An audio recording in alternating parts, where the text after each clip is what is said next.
বাজেটের আকার বড়, খুশি হওয়ার কিছু নয়। টাকা কিন্তু আমার আর আপনার থেকে যেটা উদ্ধার করতে পারবে না সরকার, কিন্তু সেটা লোন নিবে।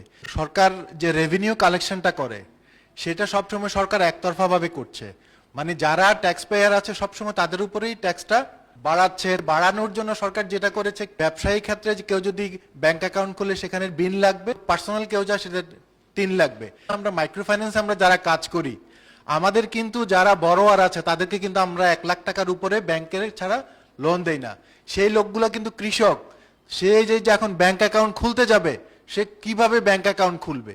আমাদের সরকারগুলো যে বড় বড় আমাদেরকে প্রজেকশন দেয়, এত হাজার কোটি এত লক্ষ কোটি টাকা রাজস্ব আদায় করবে, আমাদের চলতি অর্থ বছরের রাজস্ব আদায় কিন্তু এখন পর্যন্ত 75%।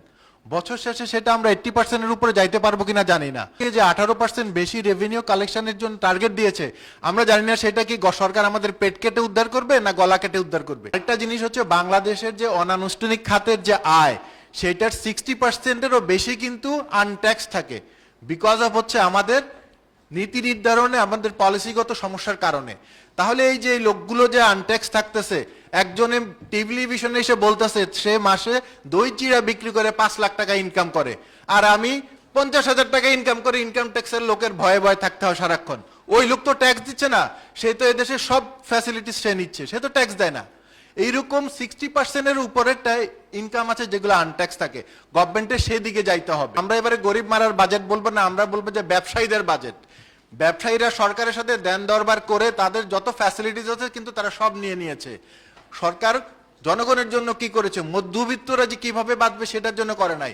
মধ্যবিত্তদেরকে একটা স্বপ্ন দেখাইছে, আপনারা আয়কর সীমা 25,000 টাকা বাড়াইছে। গত অর্থ বছরে যাদের ইনকাম 1 লাখ টাকা ছিল, তারা এই বছর ট্যাক্স দিতে হবে কমপক্ষে 11 থেকে 12,000 টাকা বেশি। আমি ট্যাক্স দিব, কোনো সমস্যা নাই। ট্যাক্স দিলে তো আমার এটাও মনে পড়ে যে আমি সমানে ট্যাক্স দিতেছি। আমি যে বৃদ্ধ হব এক সময়, আমার তখন ইনকাম করার অবস্থা থাকবে না, তখন সরকার আমাকে কি ফ্যাসিলিটিসটা দিবে? মধ্যবিত্ত শ্রেণীর বাংলাদেশে একটা আয়ের একটা উৎস ছিল সঞ্চয়পত্র। 5 লাখ টাকা পর্যন্ত যেটা ছিল 5% ট্যাক্স দিত, এবং সেটাই ছিল ফাইনাল সেটেলমেন্ট। এবারে গভর্নমেন্ট সেটা কি করলো? ফাইনাল সেটেলমেন্টটা উঠাই দিল। এই ফ্যামিলিটা আগে 5% ট্যাক্স দিয়ে ওই টাকা দিয়ে সে সংসার চালাইতো, সে 10% ট্যাক্স দিতে হচ্ছে।